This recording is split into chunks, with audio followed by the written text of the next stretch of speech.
ሰላም ጤና ይስጥልኝ የቻናል ተከታዮች እንዴት ናቸው? ደህና ናቸው? እኔ ጋር እግዚአብሔር ይመስገን። እናንተ እንዴት ናቸው? ስራ፣ ጤና ሁሉ ሰላም ነው? ነባሮቹ በላይክ ገቡ፣ አዲሶች ደግሞ ላይክ ሰብስክራይብ በማድረግ አበረታቱን። አይከፈልበትም ውዶችዬ እና አመሰግናለሁ። ዛሬ እንግዲህ ሳቤላ ድራማን ይዤ መጥቻለሁ። ባለፈው ክፍል ላይ እንግዲህ ያው ሳቤላ እንደታገተች አይተን ነበረ። እንዲሁም ደግሞ አብርሃም እንግዲህ ዶክተር ርብቃን እንግዲህ ያው ጓደኛሽ ነው ወይም ኤፊሶን ነው ልጄን ያገታቱ ብሏል ነበር። ርብቃም እሱ ካገታት 5 ሳንቲም አያገኛትም አመጣታለሁ ብላ ነበር። እንዲሁም እንግዲህ ሳቤላን ያገታት እንግዲህ ለአብርሃም 1 ሚሊዮን ሲል አብርሃምን እንግዲህ ራሱን ስቶ ወድቆ ነበር ያየ ነው። የዛሬው ክፍል ደግሞ እንግዲህ ማርዳ እንግዲህ ለልዩ ትደውላለች። ለልዩ ስትደውልላት አብርሃም ስልኩን ሲያዩ ይሄ ስልክ ተደጋጋሚ ነው የተደወለ ብሎ ስልኩን ሲያነሳው ማርዳ ነበረች። እንዲሁም ደግሞ ማርኮን እንግዲህ ለዲና እንግዲህ የሆነ ነገር የነገራን ነገር አለ። ዲና እንግዲህ ማርኮን ስለታሰረ እንግዲህ ወደ ፖሊስ ጣቢያ ትሄዳለች። ልዩም ስታያት እንግዲህ የት ልትሄድ ነው ዲና ትላለች። እንደዚህ አይነት ሁኔታ ሆኖ ወደ የት ነው የምትሄደው? እንግዲህ ምናልባት ሳብዬን ያገኟትን ሰዎች ልታገኝ እንደሆነ የምትሄደው ትላለች። ምናልባትም እንግዲህ ዲና ትሆናለች ያገተቻት። ዲና ገንዘብ ትወዳለች ከነ ማርኮን ጭምር። እንግዲህ ማርኮንም እንግዲህ ያው ለዲና እንደሚፈታ ነግሯታል። እንግዲህ ስልኳን ሳትይዝ እንግዲህ ዲናን ተከትላ ትሄዳለች። እንግዲህ ሙልጭ ነው ልጭ እንግዲህ የሆነ ሴት ያመጣል። እሱን ያመጣው እንግዲህ ልዩን ለማስቀናት ነበረ። ልጅቷ ደግሞ እንግዲህ አፈቀርኩ ብላ እንግዲህ ቤቱን አለቅ ብላለች። በዛ ላይ ደግሞ ጠጥታ ስለነበረ ሙልጭም የሽሮ ፈትፍቶ እንጂ ስካርሽን ያስለቀቅልሻን ተነሺ ብይ ቢላት ልጅቷን በፍጹም አልበላም ገና እኮ ነው ሰዓቱ ትለዋለች። እንግዲህ እየሮጠ ስትሄድ እንግዲህ አብርሃም እንግዲህ 1 ሚሊዮን ብር እኮ ነው የምትልክልኝ፣ ስለዚህ ድርጅቱ ጋር የሆነ ነገር ስላጋጠመኝ ነው ይለዋል። በቅርብ ሰዓት ቤቱን እሸጣለሁ፣ ስለዚህ ቤቱን እስከሚሸጥ ድረስ ገንዘቡን ስጠኝ ብሎ እንግዲህ ጓደኛውን ይጠይቀዋል። ጋሩም እንግዲህ የለኝም ብሎታል መሰለኝ። አብርሃምም እንግዲህ 1 ሚሊዮን ብር የለህም ወይ ብሎ ይጠይቀዋል። የተወሰነ ጊዜ ነው እባክህ 1 ሚሊዮን ብር ስጠኝ ብሎ እንግዲህ ይጠይቀዋል። ምክንያቱም አብርሃም እንግዲህ አጋቹ 1 ሚሊዮን ብር ስለጠየቀው የግዴታ ያንን ብር መስጠት አለበት። ጊዜ ልዩ እንግዲህ ወሬውን ካዳመጠኝ በኋላ እንግዲህ ናርዲን ማለት ዲናን እየሮጠ ተከትላ ትሄዳለች። እንግዲህ ዲና ማለት ናርዲ እንግዲህ ወደ እስር ቤት ስታያት እንዴ እስር ቤት ነው እንዴ የመጣችው? ማርኮንን ልትጠይቅ መታ ነው ወይ ትላለች። እንግዲህ ዲናና ማርኮን ያው ባልና ሚስት ናቸው። ሲጀመርም ዲና አብርሃምን ያገባችው ያው ለገንዘብና ለሀብት ነው። ነገር ግን ደግሞ ይቺ ልዩ ተብዬዋ ዲና ልጆች እንዳሏት እንዲሁም ደግሞ ማርኮን ባሏ እንደሆነ ታውቃለች። እሷ ግን እስከ ዛሬ ለአብርሃም አልተናገረችም ደብቃ። እሱ ብቻ ሳይሆን እንግዲህ የቤላ እናትም እሷ ይቺ ልዩ ታገኛታለች። ነገር ግን ደግሞ ለአብርሃም ይህን ሁሉ ነገር ደብቀዋለች። ሲያናድድ ግን እኮ ደግሞ ሳብዬን ማትረፍ አለብኝ እንግዲህ ምን ላድርግ ሙልጭን ላውራው እንደቢላ እንግዲህ ወደ ሙልጭ ቤት ትሄዳለች። ከሙልጭ ጋር ሆነን ዲናን እንከታተላታለን። ጭም እንግዲህ ናርዲን ከቀሰቀሳት በኋላ ይኸውልሽ እኔ ልወጣ ነው፣ ቁልፉን ከተለመደው ቦታ አስቀምጭልኝ ይላታል። ናርዲን እሺ በቃ ትለዋለች። ልብሱን ሊቀይር ሲል እንግዲህ ልዩ ሙልጭ እያለ ወደ ቤት ትገባለች። እንግዲህ ስታያት ደግሞ ናርዲ ተኝታ ነበረ። ልዩ ሲላት እንግዲህ ናርዲን ከተኛችበቱ ትነቃለች። እንዳሰብሽው አይደለም እኮ ጊዜ ማለቴ ልዩ ጥላቸው ስትሄድ ሙልጭም ልዩ እያለ ይጣራል። ጭም እንግዲህ ልዩን እባክሽ አንዴ ስሜን ሲላት ልዩም ምን ፈለግ ስትለው ነገሮች እኮ እንዳሰብሽው አይደለም ይላታል። እንግዲህ ሙልጭ ይችን ናርዲን ያመጣት ያው ልዩ እንግዲህ ከነ አብርሃም ቤት እንግዲህ ሳቤላ እያለች እንግዲህ እንዲሁም አብርሃምን እየጠበቀች ከነ ዲና እየጠበቀችው ስለሆነ ለዛ ደግሞ ለሱ ጊዜ ስላልሰጠችው እሱ ደግሞ እሷን ለማስቀናት ነው ይችን ናርዲን ያመጣው። ናርዲን ሳመጣት ምናልባት ደግሞ ልዩ ቀንታ ወደ እኔ ትመጣለች ብሎ ነበር። ነገር ግን ሙልጭ ልዩን አልተረዳትም። ልዩ ሙልጭን ተወደዋለች። ነገር ግን ደግሞ አብርሃምንና ይችን ሳቤላን ለነዚያ አውሬዎች እንዴት ጥላቸው ትሄድ? ልጭም እባክሽ ልዩ ናርዲ ከልጅነቴ ጀምሮ አብረን ነው ያደግነው እህቴ ናት ቢላት እንግዲህ ልዩም እንግዲህ ታዲያ እኔ ምን አገባኝ እኔ ስላንተም ሆነ ስለ እሷ አይመለከተኝም ትለዋለች። ሌላ ወንድ እንዳይቀድምህ ስትለው ሙልጭም ልዩ እባክሽ እንደዚህ አትበይ፣ እኔ ሌላ ሰው አልወድም አንቺን ብቻ ነው የምወደው ይላታል። ሌላዋ ማርዳ ናት። ማርዳ እንግዲህ ልዩ ስልክ ስላላነሳችላት አሁን ደግሞ ወደ ቤት ጠጋ ብዬ እንዳልጠራት የልዩ አክስት እንደሆንኩኝ ደግሞ ሁሉ ሰው ያውቃን ትላለች። ለልዩ ስልክ ትደውላለች። ስልክ ስትደውል እረ ልዩ በፈጠረች ስልኩን አንሺ ምን አይነት ነገር ነው ብላ ትጨነቃለች። እንግዲህ ገንዘብ ስላጣ በጣም ጨንቆታል። አብርሃም ሳቤላን እንግዲህ ያለ እናት መከራይቱ ነው ያሳደጋት። እንደ እናትም እንደ አባትም ሆኖ ነበር ያሳደጋት። ነገር ግን ገንዘብ በማጣቱ አሁን ላይ ከፍቶታል። ቤት ያን አጋቹ እንኳ እንግዲህ ጊዜ ሊሰጠው አልፈለገም። ቤቱን እንኳ እስከሚሸጥ እንግዲህ ዲና እንኳ ልታግዘው አትፈልግም። ዲና እዚያ ቤት እንግዲህ ቤቱም እንዲሸጥ አሁን ላይ አትፈልግም። ቤቱ ከተሸጠ እንግዲህ እሷ አብርሃምን ስትፈታ እንግዲህ ባዶ እጇን ነው የምታወጣው። አብርሃም እንግዲህ ስልክ ሲጠራ ይሰማል። የማን ስልክ ነው? ልዩም ሆነ ርብቃ ከቤት የሉም። ማነው ታዲያ የደወሉት ይላል። እንግዲህ ይሄ የመጨረሻ ጥሪ ነው። አሁን ካላነሳይ ቀጥ ብዬ ወደ ቤት ነው የሚሄደው። የልዩ ስልክ ነው። ተደጋግሞ ነው ደግሞ የተደወለው። ጊዜ አብርሃም ስልኩን ያነሳዋል። እንግዲህ ሄሎ ልዩ ትላለች። አብርሃም ግን መልስ አይሰጥም። ዝም ብሎ ነበር የሚያዳምጣት። ግን ለምንድን ነው ስልክሽን የማታነሺው? አይነት ሰው እየሆንሽ ነው ያለሽው? እንኳን ትጨነቃለች ብለሽ አታስቢልኝም እንዴ? ገባኝም ልዩ ከመቼ ጀምሮ ነው እንደዛ አይነት ሰው የሆንሽው? ንገሪኝ እስኪ እኔ እኮ በጭንቀት ልሞት ነበረ። እዚህ ማርዳ ታለቅሳለች። አብርሃም ደግሞ እንግዲህ ፈገግ ይላል። ምክንያቱም ማርዳ መሆኗን አውቋል። አብርሃምም ሄለው ይላታ መልሶ። እዚህ ጊዜ ማርዳ ትደነግጣለች። ድምጡን ስትሰማ ቅርታ ልዩ ስልኩን ጥላ ወጥታ ነው ማልበል ብሎ ይጠይቃታል። እዚህ ጊዜ ማርዳ ምን ትመልስ? ዝም ትለዋለች። ዳም አባቴ ድምጥህ አልተቀየረም፣ ድምጥህ ልክ እንደ ድሮ ነው የኔ አባት ትላለች። ፍቅር ትላለች። አብርሃም መልሶ ሄለው ይላታት። ይሰማም ሲላት ማርዳ መልሳ ሄለው ትለዋለች። ማርዳም በፍርሃት ይሰማን ቅርታ መልእክት አለሽ? ትመጣ ምን ልበልልሽ? ዳም አይ ምንም፣ እሷ ስትመጣ ትደውልልኛለች። አብርሃምም እሺ ግን ማን ደውሎ ብዬ ነው የምነግራቸው? ዳም እየተንቀጠቀጠች እኔ በቃ ስልኬን ታውቀዋለች፣ ራሷ መልሳ ትደውልልኛለች። አንተን ግን ስለረበሽኩ ይቅርታ፣ መልካም ቀን ትለዋለች። አብርሃምም መልሶ ይቅርታ፣ ድምፅሽ የማውቀው ይመስላል፣ ማንነትሽን ማወቅ እችላለሁ? ዳም የማን የኔን ትለዋለች። አብርሃምም በፈገግታ አዎ ማነሽ አንቺ ይላታል። ስትለው አብርሃም አሁንም ፈገግ ብሎ ይስቃል። ማርዳም እኔ የልዩ አክስት ነኝ። እዚህ ጊዜ አብርሃም ድንግጥ ይልና የልዩ አክስት ይላታል። ማርዳም አዎ የልዩ አክስት ነኝ። የልዩ አክስት እንደምነሽ ይላታል። ማርዳም ደህና ነኝ፣ አብርሃም እባላለሁ። ልዩ እኔ ጋ ነው የምትኖረው። ዳም አውቃለሁ፣ ልዩ ስላንተ ብዙ ነገር ነግራኛለች። አዎ ልዩ አሁን ወደ ውጭ ወጥታ ነው፣ ስትመለስ እነግርልሻለሁ።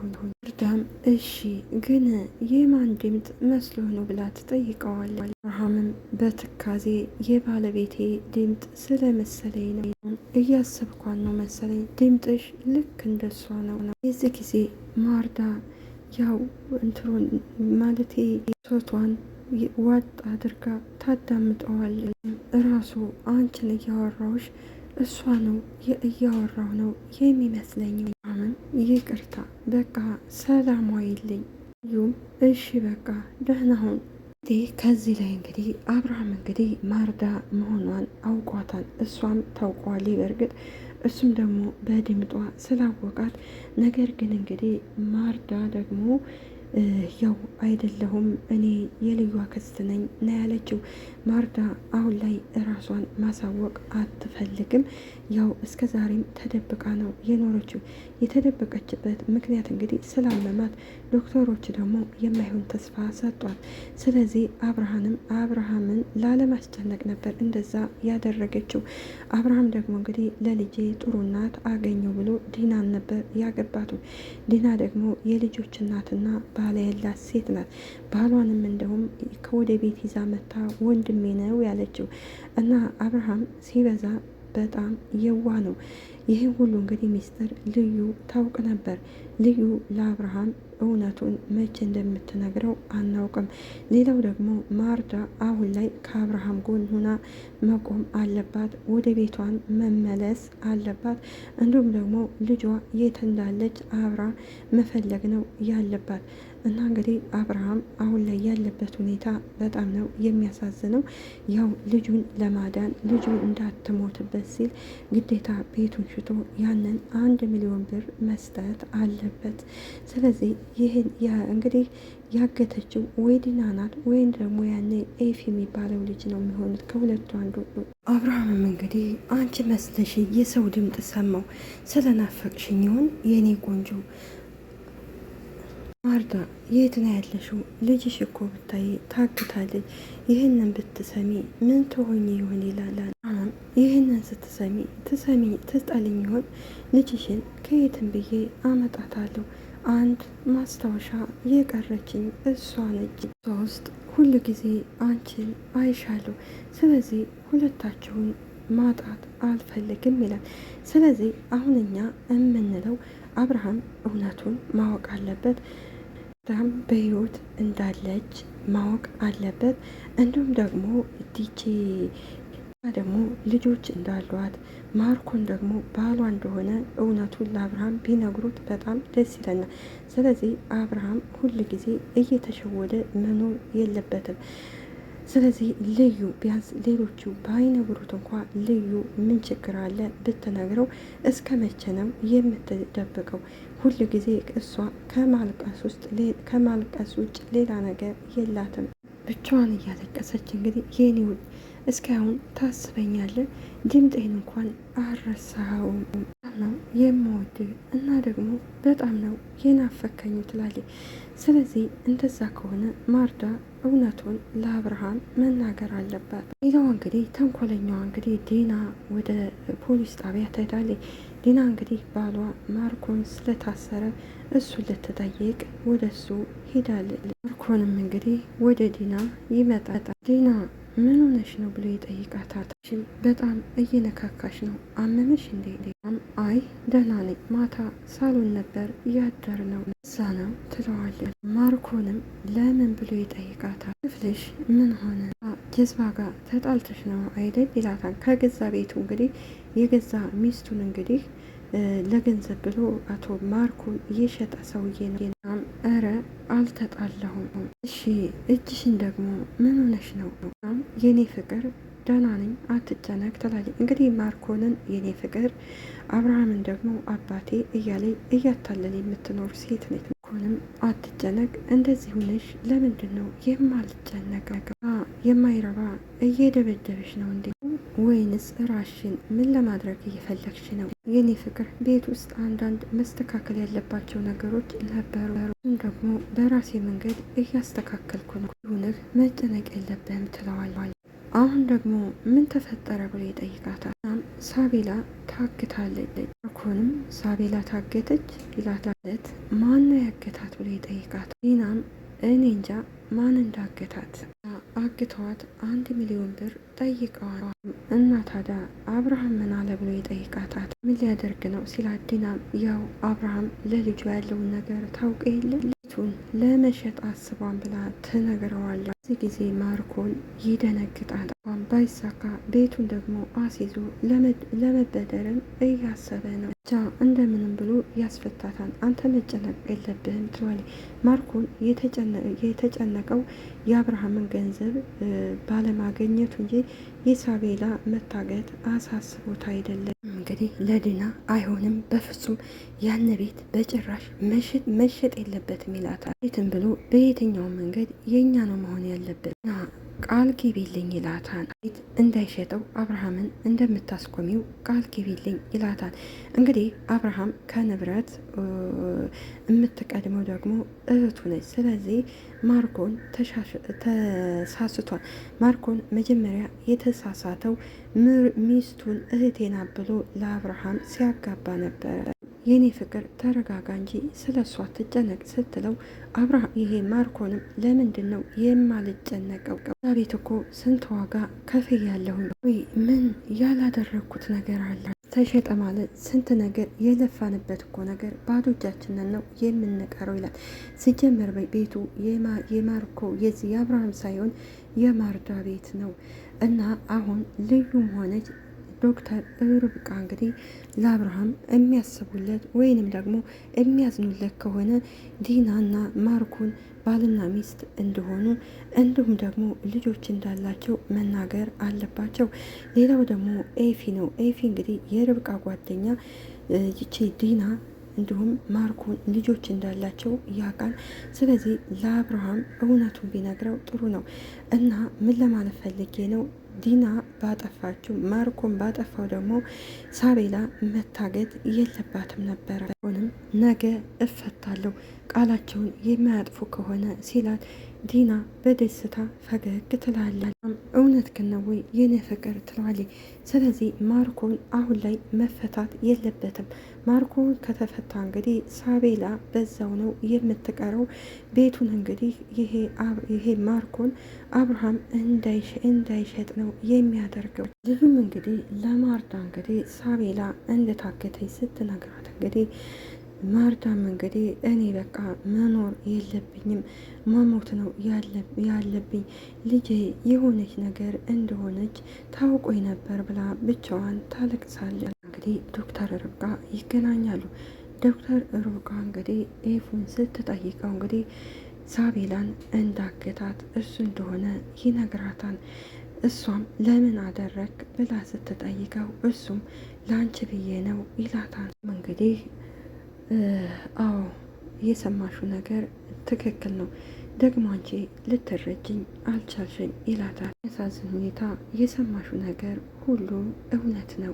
ስለዚህ ሳቤላንም አንተ ነህ ያገትካት? እንግዲህ ሳቤላ ማለት አልገባኝም። እንግዲህ ሳቤላን እሱ እንዳላገታት ይነግራታል። እንግዲህ ዲናና ኤፉ እንግዲህ ሲያወሩ አብርሃም ሰምቶ ነበር ገንዘብ ሲጠይቃት።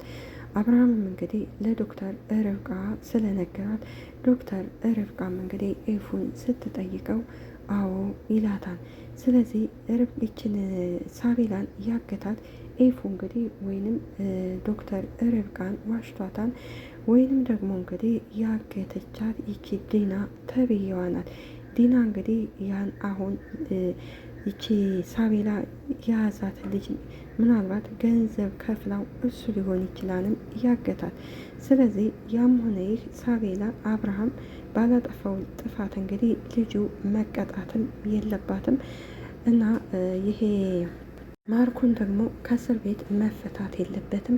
ማርኮን ከእስር ቤት ከተፈታ እንግዲህ ቤቱ እንዲሸጥ አያደርገውም።